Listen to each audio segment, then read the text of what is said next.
আজকের ভিডিওটা আমি স্টার্ট করছি একদম সন্ধ্যার থেকে। তো বাড়িতে আনা হয়েছে মাটন। যাই হোক, তোমরা কেমন আছো আগে সেটা বলো। আর আমিও কিন্তু বেশ ভালো আছি। তো ওই যে বললাম মামনি চলে যাবে কলকাতায়, তাই সেই উপলক্ষে মাটন আনা হয়েছে। তো আমি কিন্তু এখন মাটন খাওয়া শিখে গেছি।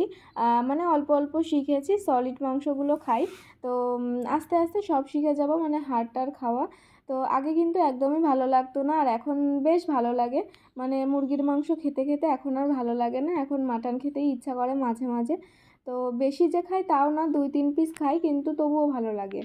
তো মামনিই রান্না করছিল। তোমরা তো জানো আমি 2-3 দিন আগে অসুস্থ থেকে ঠিক হলাম। তো বাড়িতে ওই মামনি চলে যাবে কলকাতায়, তাই মাটন এনেছে বললামই তো।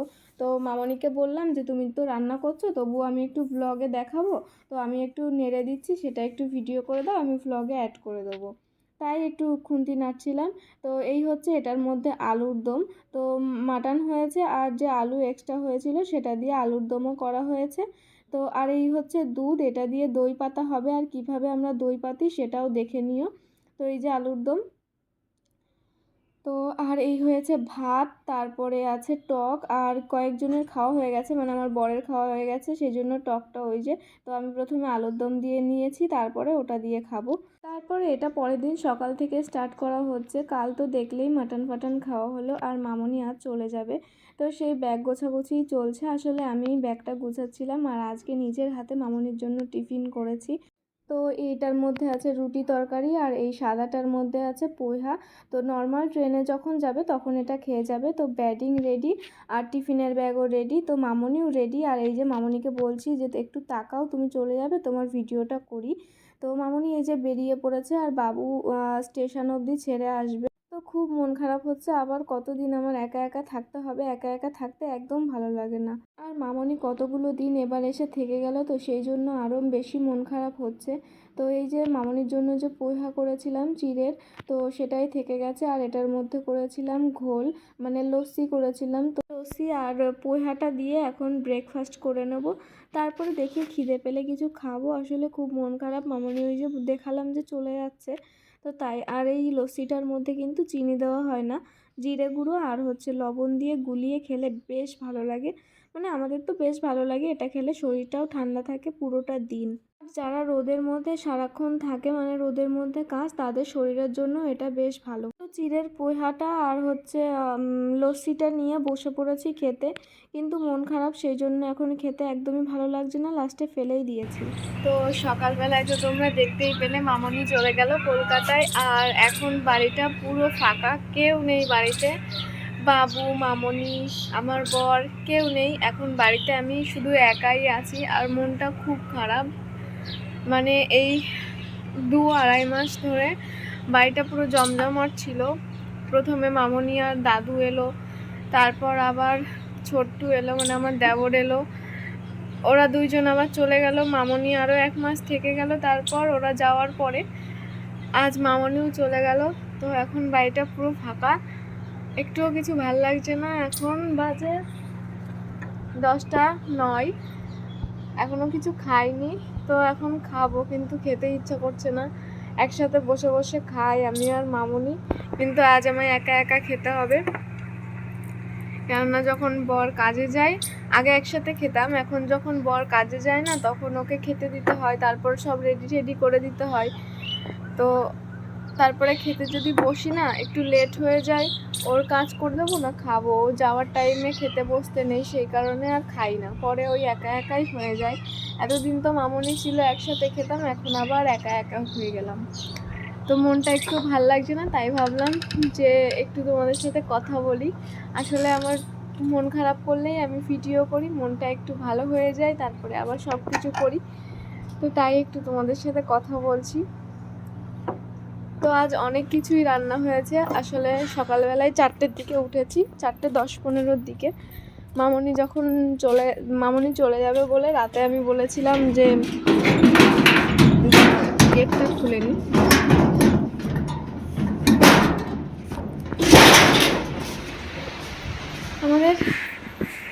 আমাদের গেটগুলো এত শক্ত, মানে কি বলবো, মানে খুব প্রবলেম হয়। তো দেখো এই যে এটা তো আমার বর খেয়ে রেখে চলে গেছে। তো এটার মধ্যে এই যে রয়েছে ডিমের কালিয়া, বুঝতে পারছো? দাঁড়াও ব্যাক ক্যামেরায় দেখাই। তো আজ করেছি ডিমের কালিয়া। তো এই যে আমার আর আমার বরের জন্য ডিমের কালিয়া করেছি। আর সেই পোহাটা অনেকটাই থেকে গেছে, মামুনিকে বলেছিলাম বেশি হয়ে যাবে, কিন্তু তবুও মামুনি বলল কর, হয়ে যাবে শেষ, কিন্তু হয়নি। আর এই যে পোহার মধ্যে বাদাম আনা হয়েছিল, বাদামটা পোহার মধ্যে দিতেই ভুলে গেছি। তো আর এই ভাত বাবুকে দিয়েছি, সেই জন্য ভাত ভাঙা। আর এটা হচ্ছে সয়াবিন আলু আর ডিম দিয়ে করেছি বাবুর জন্য, পাতলা পাতলা তরকারি, মানে হালকা মশলা দিয়ে। তো মামনিও প্রত্যেকবার যখন যাই, তো তখন মামনি আমাকে সকালবেলায় ডাকে না, মামনি নিজেই কাজবাজ করে, তারপরে অনেক দেরিতে ডাকে, যখন কাজবাজ সব হয়ে যায় একটু বেঁচে থাকে, মানে নিজেরটা করার জন্য, আমার নিজেরটুকু করার জন্যই ডাকে। তো কাল আমি বলেছিলাম তুমি চলে যাবে, তো আমাকে সকালবেলায় তুমি যখন উঠবে তখন ডাক দিও, আমিও তোমার সাথে উঠবো, হাতে হাতে কাজ করে দেবো। তো সময়ের সাথে সাথে তো সব কিছু করা শিখতে হবে বলো, সব সময় তো আর সবাই থাকবে না পাশে। যেমন আজকে মামনিকে যখন করে দিলাম, মনে হলো যে না, মামনিরও তো আগে যখন করতো তখন ভোরবেলায় উঠে কষ্ট হতো, তো আমি একটু করে দিয়েছি, মামনির ভালো হয়েছে। আর টিফিনটা মামনিকে নিজের হাতে করে দিয়েও আমার বেশ শান্তি লেগেছে, খুব মনটা খুব খুশি যে না, আজকের দিনটা তো খুব ভালোভাবে খেতে পারবে, কারণ ট্রেনে যারা জার্নি করে তারা জানে ট্রেনের খাবার কতটা বাজে হয় আর কতটা কষ্ট হয় ট্রেনে জার্নি করতে। তো তাই আমি টিফিনটা করে দিলাম। তো মামনিকে তো দেখলেই যে সকালে টিফিন গুছিয়ে দিলাম, ওগুলো নিয়েই মামনি চলে গেছে। এখন ফোনে কথা হলো যে জয়পুর একটু পরেই নেমে যাবে, তখন 9:30 একটু পরে কথা হয়েছিল, তো বলেছিল 10টার দিকে নামিয়ে দেবে মামনি ট্রেন থেকে, তারপর জয়পুর থেকে আছে 2:30-এর সময় ট্রেন, মানে 5 ঘন্টা বসে থাকতে হবে। আর আমাদের বাড়ির যে চাবিটা, জয়পুরের যে আমাদের বাড়িটা আছে তোমরা তো জানোই, সেই চাবিটা রয়েছে একটা আন্টির কাছে, মামনির বান্ধবীর কাছে।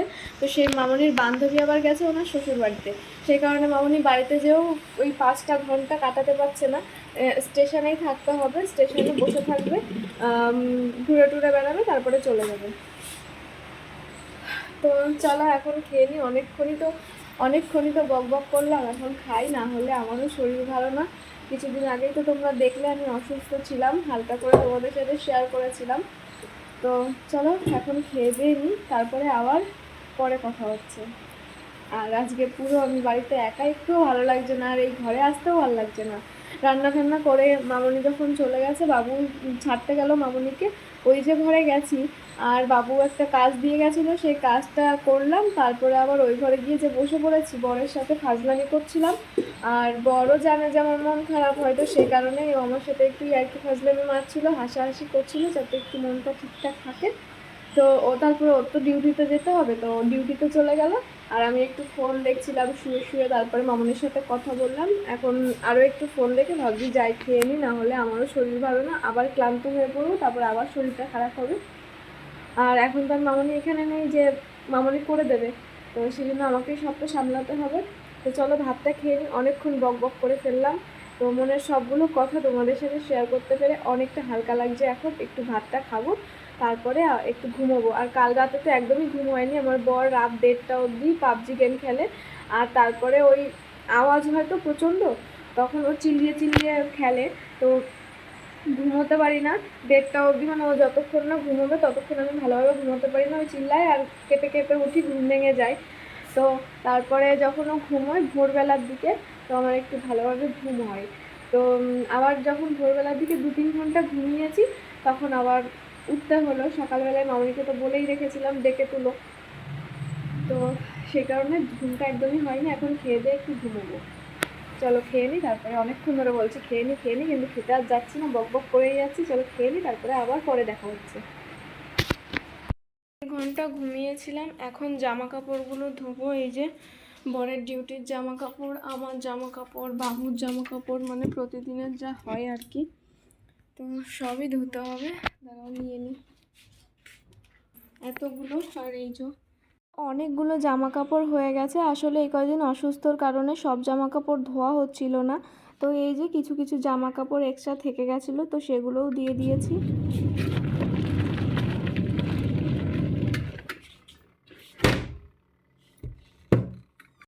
তো ওয়াশিং মেশিনে ওটা হতে থাক, আর এদিকে আমি একটু ঘরটা গুছিয়ে ফেলি। বাবুর ঘরটা এলোমেলো হয়ে রয়েছে, কেননা মামনি চলে গেছে আর সেইভাবেই রয়েছে। আমি তো আর আসিনি, বললামই খেয়ে দিয়ে মন টন ভালো ছিল না, খেয়েইছি একটু, আর এই ঘরে আসিনি। জামা কাপড় ধুয়ে নিয়ে চলে এসেছি, আর এটার মধ্যে কমফর্ট রেখেছিলাম। আসলে যে কমফর্টের মেন বোতলটা থাকে না, ওটা একটু কাগজ টাইপের, প্লাস্টিক টাইপের হয়, তো যদি পড়ে যায় সেই জন্য বোতলের মধ্যে রেখে দিই। তো কমফর্টটা দিয়ে এখন শোকাতে দিয়ে দেব। এটার জন্য জামা কাপড়ও ভালো থাকে আর গন্ধটাও বেশ ভালো লাগে, সেই জন্য আমরা দিই।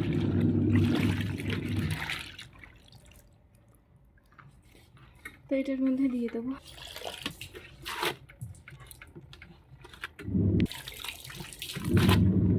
চলো এক এক করে দিয়ে নিই, তারপরে কথা হচ্ছে। তো জামা কাপড় ওয়াশিং মেশিনে দিয়ে কিন্তু আমি দুটো ঘর গুছিয়ে ফেললাম, আর তার মধ্যে কিন্তু জামা কাপড় ধুয়ে শোকানো হয়ে গেছে। হালকা শুকিয়েছে, মেশিনে তো পুরো শোকায় না, কিন্তু আমাদের মেশিনটা খুবই ভালো।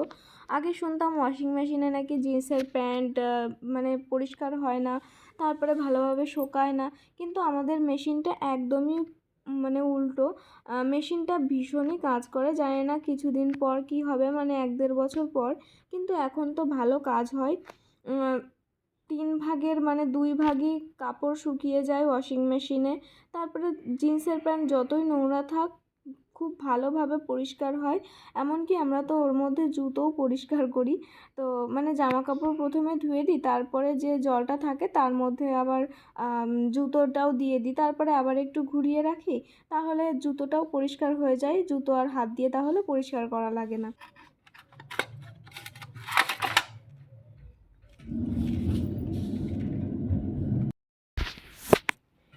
দেখেছো আমার অবস্থা, মামনি চলে গেছে, মাথায় কাজ করছে না, তো মন টন খারাপ ছিল।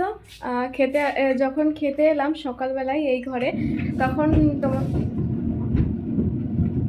তোমাদের সাথে কথা বলতে বলতে বললামই তো খেয়ে দিয়ে ওই ঘরে গিয়ে একটু ঘুমোবো। তো গ্যাসের সাইডে একটু নোংরা ছিল, মানে রান্না বান্না হয়েছে বোঝোই তো, তেল তেল ছিটে যায়, তো ওখানটাই পরিষ্কার করলাম। পরিষ্কার না করে রাখলে তো লেগে যাবে, পরে মানে ওঠাতে সমস্যা হবে। তো এমনভাবে করেছি পরিষ্কার যে গ্যাস ধরানোর লাইটারটাই ফেলে দিয়েছি, মানে এঁঠো বাসনের মধ্যে। দুপুরবেলায় যখন বাবু এসেছে খেতে, বাবু হাত পা ধুতে এসেছে, আর আমি লাইটার খুঁজছি ফ্রিজ থেকে তরকারি নিয়ে গরম করে খেতে দেবো। তো যেহেতু গরম প্রচণ্ড পড়েছে, ফ্রিজে না রাখলে কিন্তু তরকারি ভালো থাকবে না, কারণ কালকে কিন্তু নষ্ট হয়ে গেছে আমাদের, তার জন্য আজকে সকালবেলা খাওয়া দাওয়া করেই সব রেখে দিয়েছি ফ্রিজে। এবার লাইটার আমি কোথাও খুঁজে পাচ্ছি না, তখন বাবু সবে ডিউটি থেকে এসেছে, তখন বাবুকে আর বলিনি যে লাইটার খুঁজে পাচ্ছি না, কেননা আমার তো বিশ্বাস আছে আমি তো সকালবেলায় কাজ করেছি, লাইটারটা ধরিয়ে গ্যাস ধরিয়েছি, লাইটার দিয়ে গ্যাস ধরিয়েছি। তারপরে আর পাই না, তারপরে কোনোভাবে তরকারিটা গরম করে দিয়েছি। এখন আমি ভাবছি কি যে থালা বাসনগুলো ধুয়ে ফেলি, কেননা আর কতক্ষণ জমিয়ে রাখবো বলো। তো জামা কাপড়ও তো দেখতে পেলে ধোয়া হয়ে গেছে, মেলা হয়ে গেছে, এবার বাসনগুলো ধোবো, ধুয়ে আবার একটু শুয়ে থাকবো। বাসন বের করতে গিয়ে দেখি লাইটার ওটার মধ্যে পড়ে রয়েছে, তারপর তোমাদের সাথে ভিডিওটা শেয়ার করলাম। তাহলে আমার মাথায় বুদ্ধি কত দূর গেছে তাহলে ভাবো, মানে ব্রেনই খারাপ হয়ে গেছে, মামনি চলে গেছে আর মাথায় কাজ করছে না। এখন এটাকে ধুয়ে তো রেখে দিলাম, জানি না এটাই কাজ হবে কি না, আর তবে রোদে দেবো। আগেও একবার ভিজে ছিল মামনি থাকতে, তো দেখি এটাই কাজ হয় কি না। রোদে দিয়ে রাখি, কাজ হলে তো ভালো, না হলে গেল আরেকটা আনতে হবে। অবশ্যই এটার বয়স অনেক দিন হয়ে গেছে, রেখে দিলাম, রোদ পড়বে সব পড়বে তারপরে দেখব। আর এটা হচ্ছে আমাদের কুলারের মোটর, খারাপ হয়ে গেছে, আরেকটা লাগানো হয়েছে, ওগুলো আর শেয়ার করা হয়নি, কি বলো তো, বললামই তো সব কিছু শেয়ার করা যাচ্ছে না, তার জন্য আর শেয়ার করিনি। এখান থেকে নোংরা জলটা এই যে বের করে নিলাম, আসলে এখন মেশিনের কাজ পুরোপুরি কমপ্লিট হয়ে গেছে, জুতো ধোয়া হয়ে গেছে, তো নোংরা জলটা বের করে দিয়ে মেশিনটা পরিষ্কার করে মুছে ধুয়ে রেখে দেবো। তো দেখো জল ভরে নিয়েছি, আর এটা কালকের জলই ছিল, এখনও ঠান্ডা রয়েছে, আর এগুলোর মধ্যে রয়েছে গুড়, তো কলকাতার গুড়, এগুলো কিন্তু নষ্ট না, বরফ হয়ে আছে, বাইরে রাখলে নষ্ট হয়ে যাচ্ছে, সে কারণে এর মধ্যে রাখা হয়েছে। আর এটা প্রথমে মুড়ির মধ্যে রাখা হয়েছিল, তারপরে খারাপ হয়ে যাচ্ছে দেখে তারপর ফ্রিজে ঢোকানো হয়েছে। আর এই গুড়গুলো কিন্তু বেশ টেস্টি। এ বাবা দেখো, গুড়ের জল গলে গলে এরকম হয়ে গেছে, ফোকাস লাগছে না, দেখো এই যে ঝোলা গুড় বলে না, দেখো সেই রকম।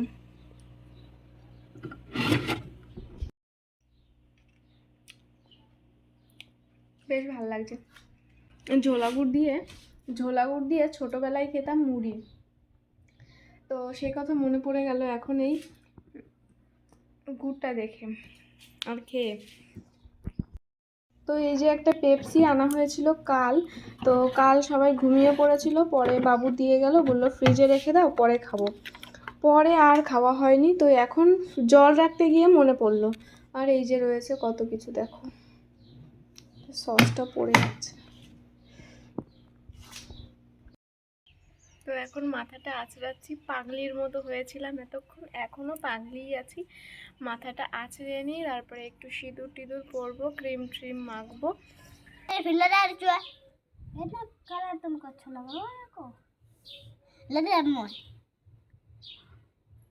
मिट्टी मिट्टी बोलिए तेरे तभी तो न छूटी